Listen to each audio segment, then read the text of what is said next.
man and woman. Nation's capital, so we standing tall. It's the city of the Zuma, for Poopa and Muma. Nation's capital, so we standing tall. There is freedom, no segregation. Welcome to the city of my president. Hello, good morning. You're welcome to Dateline Abuja, your weekly TV General Magazine program on AIT. I'm Hawa Momo. Well, first we bring you updates from the National Institute for Legislative and Democratic Studies, NILDS.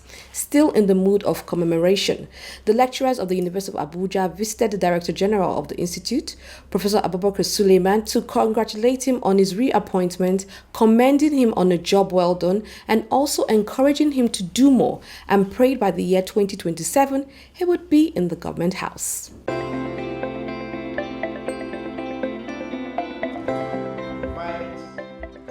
Lecturers from the University of Abuja visits the Director General, National Institute for Legislative and Democratic Studies, to congratulate him on his reappointment, encouraging him to do more and wishing him well in all his endeavors. We are very happy with you for your appointment, and we are very happy with what you are doing. Particularly you have done a lot. You were there as a minister, we know what you did. And here you are doing the best you can do as possible. We are praying that God will see you through. He's going to protect you. He's going to uplift you. He's going to give you the wisdom to manage the affairs of this organization. Our prayer is that by 2027, you will be there in government house in London.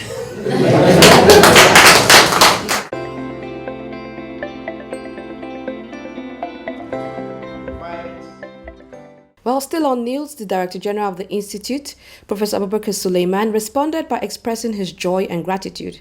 He said this is one of the happiest days being with his colleagues. He recognized the HODs, the Dean of Political Science, senior professors, and all other lecturers, confirming that University of Abuja is where he started from, and there is always a reward for patience and hard work. The Director General NILDS, Professor Abubakar Suleiman, expressed joy and happiness seeing lecturers, colleagues, heads of departments, senior professors from where he began.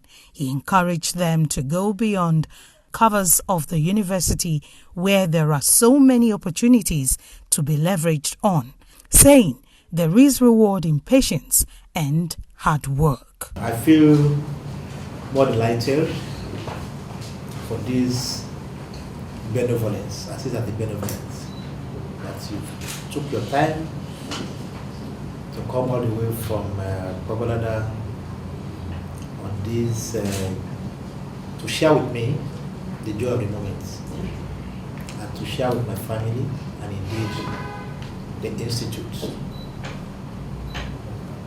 Whatever we can do together as colleagues, I'm available anytime, any day, any hours, any seconds. Our university is our university, and we are proud of the university. And I want to believe the Vice Chancellor, who is my brother too, regardless of his weakness, has transformed the university physically, structurally. I want to use this opportunity for you to be patient with him. I implore you to please keep on working with him. It's my duty to do that. If I don't do that, I'll be shortening my responsibility as his colleague, as the brother. Yes, we have issues in the university generally, not only in UNIABUJA, issue of funding, issue of physical development, issue of quality control. We have quite a lot of issues. And I keep on saying that one of the problems we have is that we as administrators of the university, we don't go beyond the cover of the university. There are so many opportunities outside there that you can leverage on, from donor agencies, from donor partners, from multilateral agencies, at least to move our university forward. So there is always reward for patience. Yeah. There's always reward for hard work. And there is always reward to be for justice and uprightness. For those that know me very well, I'm one person that don't do religion when it comes to perceptions of taking decisions. And then with ethnicity, I used to tell my students I'm a Muslim.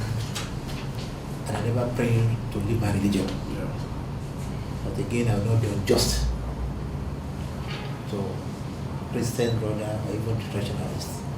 And that has been my hallmark throughout my stay in university up to now.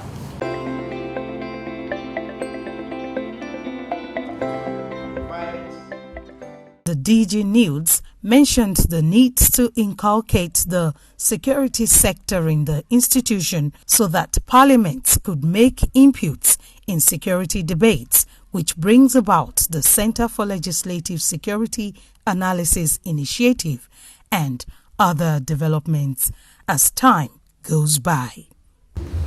We observe, for instance, that when it comes to certain sector, the Nigerian Parliament, but globally anyway, they don't have enough knowledge of that other sector, especially security sector.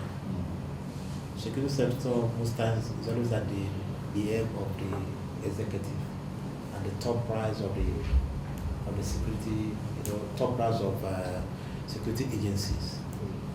So that in the course of our insecurity, the parliament, yeah, they did their best, but again, most of them could not make input into the debates that borders on threats to the Nigerian environment, that borders on insecurity, that borders on the Boko Haram insurgency.